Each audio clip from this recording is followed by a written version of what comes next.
అది రేపటి రోజున తన ఎన్నికల ఫలితాల మీద ప్రభావం చూపడానికి, నెగిటివ్ ఇంపాక్ట్ చూపడానికి ఆస్కారం ఉంటుంది. తన నుంచి ఓట్లు చీలికకి మార్గం సుగమం అవుతుంది.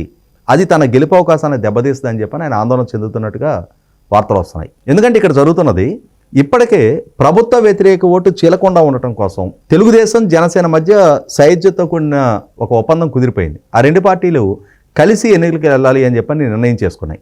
ఆ నిర్ణయించుకున్న నేపథ్యంలో ఆ రెండు పార్టీల మధ్య ఆ ప్రాపర్ ఓటు ట్రాన్స్ఫర్ జరగడం కోసం, ఒక ఎమోషనల్ కనెక్టివిటీ బిల్డప్ అవడం కోసం, మ్యూచువల్ కోఆర్డినేషన్ కోసం ఆల్రెడీ ఆ రెండు పార్టీలు రాష్ట్ర స్థాయి నుంచి నియోజకవర్గ స్థాయి వరకు ఇప్పటికే కోఆర్డినేషన్ కమిటీ మీటింగ్లు ఏర్పాటు చేసుకున్నాయి.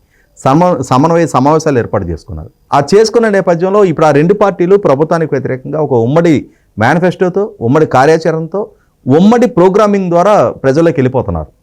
సో అక్కడ ఏమవుతుంది, ప్రభుత్వ వ్యతిరేక ఓటు కన్సాలిడేట్ అవుతుంది, ఒక కూటమికి పోలరైజ్ అయిపోతుంది. సో ప్రభుత్వ వ్యతిరేక ఓటు చీలటానికి ఆస్కారం లేదు.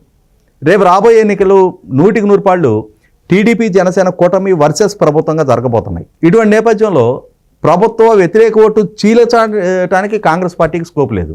కానీ కాంగ్రెస్ పార్టీకి ఉన్న స్కోప్ ఏంటి అంటే అధికార పార్టీ ఓట్లు చీల్చడానికి ఆస్కారం ఉంది.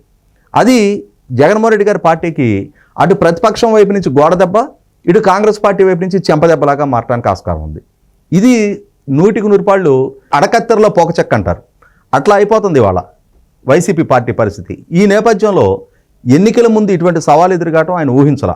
కాబట్టి వైవి సుబ్బారెడ్డి గారి ద్వారా శర్మ గారి దగ్గరికి రాయబార ప్రతిపాదన పంపించినట్టు, పంపినా దానికి ఆమె తిరస్కరించినట్టు, నన్ను నిరాదరణకు గురి చేసి నా సర్వీసెస్ వల్ల ఆ పార్టీ మనుగడ సాగిస్తే ఇవాళ ఆ పార్టీలో ఆ హోదా ఆయనకి దక్కింది అని అంటే దాని వెనక నాకు కృషి, నా త్యాగం చాలా ఉంది. అయినా సరే నన్ను విస్మరించి ఆయన రాజకీయంగా నాకు ఎటువంటి అవకాశం కల్పించలేదు.